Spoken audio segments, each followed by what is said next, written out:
કે ભાઈ મહાત્મા ગાંધીના જીવન પરથી એવું ખબર પડે કે ભાઈ 5,000 વર્ષ પછી મહાત્મા ગાંધી છે કે નહીં, હતા કે નહીં, એવી વ્યક્તિ લોકો શંકા કરશે કે ભાઈ આવો કાલ્પનિક વ્યક્તિ હતો એવું લોકો માનશે. કારણ કે હોય જ નહીં આવો માણસ, આવો જીવન જીવનારો માણસ હોવો જ ના જોઈએ. એવું જીવન એમણે જીવી બતાવ્યું અને એના કારણે એમને મહાત્મા કહ્યા અને આપણે રાષ્ટ્રપિતા તરીકે ઓળખીએ છીએ. હજારો વર્ષો અવતરતી વિરલ વિભૂતિ કહીએ છીએ કે ભાઈ હજારો વર્ષે એક વ્યક્તિ અવતરે એવી વિરલ વિભૂતિ. વિરલ એટલે અલ્પ, ખૂબ જ ઓછી માત્રામાં. કે ભાઈ વિરલ શબ્દનો અર્થ શું થાય?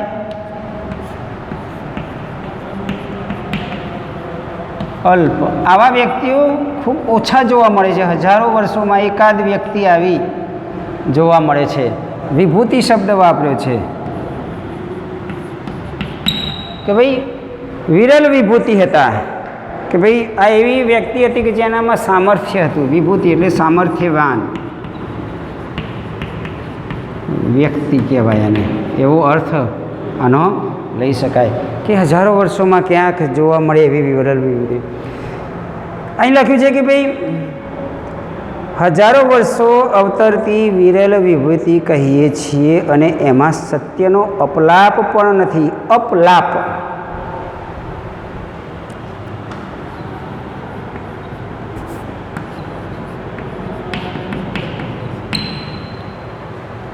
અપલાપ આલાપ જે છે કે ભાઈ એમાં કોઈ મિથ્યા વાત નથી, કોઈ ખોટી વાત કરી શકાય નહીં. અપલાપ છે જ નહીં. એમના જીવનમાં જે છે સાચું જ છે. એમણે પોતાના એક ટૂંકા જીવન દરમિયાન અનેક જીવનોના કાર્યો પતાવ્યા. તેમના કેટલાક તો સાચે જ મહાન કાર્યો હતા. ભારત જેવા વિશાળ દેશને બ્રિટિશ સલ્તનત જેવી પ્રચંડ સત્તાની નાગચોળમાંથી છૂટાવવા માટે મદદ કરી. ભારતની સ્ત્રીઓને જાણે જાદુથી ન હોય તેમ જોતજોતામાં પુરુષોની હરોળમાં મૂકી દીધી અને અણુશસ્ત્રથી ત્રસ્ત જગતને આત્મબળનું હથિયાર આપ્યું. એમણે ભારતને સ્વરાજનો એક નકશો પણ આપ્યો હતો જેને આજે આપણે વિસારે નાખ્યો છે. પણ હું આજે એમના આ બધા મોટા અને મહત્ત્વના કાર્ય વિશે બોલવાને બદલે એમના રોજિંદા જીવનના કેટલાક આગ્રહો વિશે જ બે વાત કહેવા માગું છું. એ આગ્રહોને આપણે રોજિંદા જીવનનું વ્યાકરણ કહીએ તો પણ ખોટું નથી. શું કહ્યું છે ગાંધીજી વિશે? કે ગાંધીજીએ શસ્ત્રથી ત્રસ્ત થયેલી, જુઓ પ્રાસ કેવો લાગ્યો છે કવિ લેખકે, કે શસ્ત્રથી ત્રસ્ત જગતને આત્મબળનું હથિયાર આપ્યું. કે શસ્ત્રોથી પરમાણુ બોમ્બ, અણુબોમ્બની શોધ થઈ ગઈ હતી. અણુબોમ્બના ભયથી જગત વ્યથિત હતું.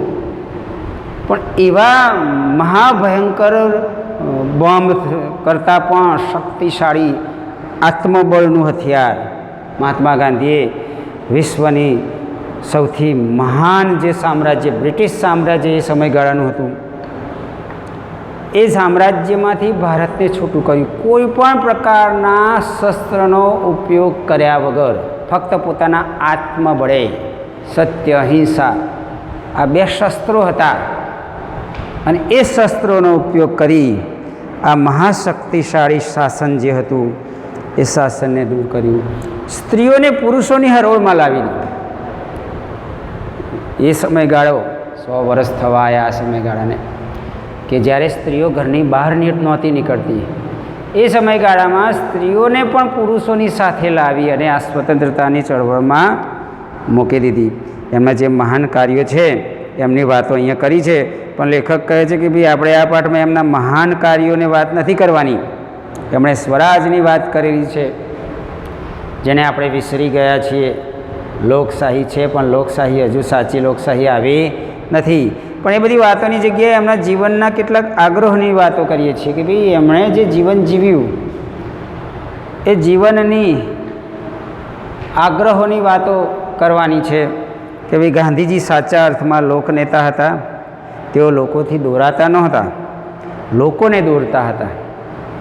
એમણે આપણા જીવનમાં કેટલીક ઉણપો જોઈ હતી અને એમના ઇંગ્લેન્ડ વાસે બધીનું એમને તીવ્ર ભાન કરાવ્યું હતું અને તે ઉપરથી એમણે પ્રચંડ પુરુષાર્થપૂર્વક પોતાના જીવનમાંથી એ ઉણપોને દૂર કરી નવી ટેવો પાડી હતી અને આપણી આખી પ્રજામાં તેને વ્યાપક બનાવવા તેઓ જીવનભર મથ્યા હતા.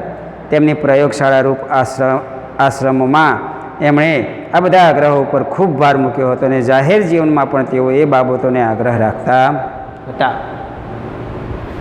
કે ભાઈ આપણા દેશના લોકોનામાં ઉણપો હતી, એ ઉણપો દૂર કરવાની એમણે આગ્રહ રાખ્યો. એમના જે આશ્રમોમાં એ પોતે આ આગ્રહો રાખતા.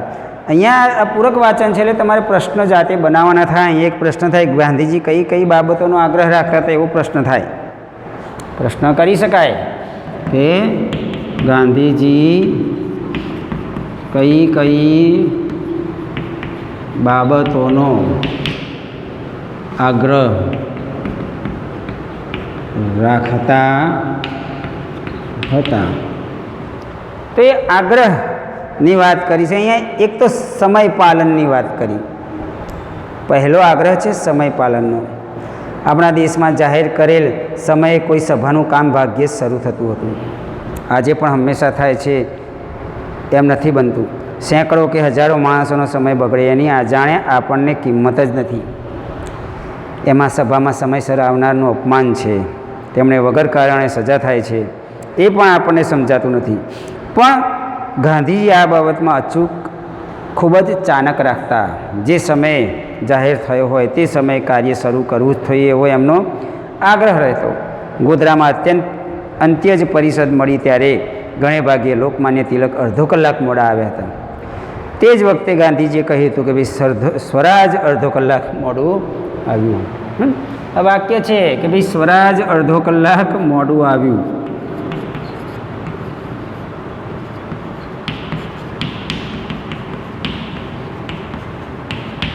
આવું ગાંધીજીએ કેમ કહ્યું? ગાંધીજીનો આગ્રહ હતો સમય પાલન. આપણા દેશમાં સમય પાલનને મહત્ત્વ આપવામાં આવતું નથી. ઘણી જગ્યાએ તમે જુઓ છો કાર્ય 9 વાગ્યાનો ટાઈમ આપ્યો હોય તો 10:30 11 વાગી જાય. નેતા આવવાનો હોય અને ટાઈમ આપેલો હોય 8 વાગ્યાનો, પણ એક્ઝેક્ટ 8 વાગે આવે નહીં, એ કલાક 1.5 કલાક મોડો જ આવે. કોઈ પણ કાર્ય આપણું સમયને આધીન થતું નથી. તો ગાંધીજી આ સમય પાલનને, વિદેશમાં બીજા દેશોમાં તમે જાઓ તો બધા સમયનું પૂરતું પાલન કરે છે. વીતી ગયેલો સમય ક્યારેય પાછો આવતો નથી. એક સભાનું આયોજન કરેલું હતું ત્યારે જે લોકમાન્ય તિલક અડધો કલાક મોડા આવ્યા હતા ત્યારે ગાંધીજીએ એવા વાક્યનો પ્રયોગ કર્યો કે ભાઈ સ્વરાજ અડધો કલાક મોડું આવ્યું. કેમ આવું કહ્યું? કારણ કે ગાંધીજી લોકમાન્ય તિલકનું એક વાક્ય હતું કે સ્વરાજ મારો જન્મસિદ્ધ અધિકાર છે અને હું એ મેળવીને જ જંપીશ. હવે એમને સ્વરાજ લેવું છે. એ ગાંધીજી એવું ટોણો માર્યો, મેણો માર્યો કે ભાઈ આ રીતે તમે ટાઈમ બગાડશો તો સ્વરાજ થોડું મોડું જ આવશે. લોકમાન્ય તિલક એ સ્વરાજ મેળવવા માટે તડપી રહ્યા હતા અને અડધો કલાક મોડા આવ્યા એટલે એમણે કહ્યું કે ભાઈ સ્વરાજ અડધો કલાક મોડું આવ્યું. 1927માં તેઓ વિદ્યાપીઠમાં દર અઠવાડિયે એક સમય લેતા હતા. એકવાર સમય પતાવી બહાર આવ્યા ને બીજું કોઈ વાહન ન હતું એટલે સાયકલ માગી તેના પર સવાર થઈ આશ્રમમાં ઉપડી ગયા. ત્યાં કોઈને મળવાનો સમય નક્કી થયેલો હતો. આફ્રિકામાં સાયકલ વાપરી હશે. ત્યાર પછી અનેક વર્ષો પછી ફરી સાયકલ પર બેઠા. એકવાર દક્ષિણના પ્રવાસ દરમિયાન તો કોઈ મુકામે પહોંચ્યા. ત્યાંથી સભા સ્થાન થોડું દૂર હતું એટલે એમણે વ્યવસ્થાકો પાસેથી જાણી લીધું કે પગે ચાલીને ત્યાં જતાં કેટલો સમય લાગે. સભાનો સમય થવા આવ્યો એટલે તેમણે ઉપડવાની તૈયારી કરી, પણ કોઈ વાહન હજી આવ્યું ન હતું એટલે એમણે પગપાળા જ ચાલવા માંડ્યું અને સમયસર સભામાં પહોંચી ગયા. આવો હતો એમનો સમય પાલનનો આગ્રહ કે ભાઈ 1927માં વિદ્યાપીઠમાં જે અઠવાડિયે એકવાર જવાનું આવતું સભામાં, ત્યારે સવારનો ટાઈમ થઈ ગયો અને સમય પસાર ન થઈ જાય, સમયનું પાલન થાય એટલા માટે એમણે સાયકલ ઉપર જતા રહ્યા હતા. અને જ્યારે એક જગ્યાએ સભાનું આયોજન કર્યું હતું ત્યારે દક્ષિણ ભારતના પ્રવાસી ગયા હતા અને ત્યાં સભામાં જવા માટેનું વાહન ન આવ્યું એટલે પગપાળા જતા રહ્યા હતા. ગમે તેટલી મુશ્કેલી પડે પણ તેઓ પોતાના સમયનું પાલન અવશ્ય કરે, સમયને સાચવી લેતા હતા.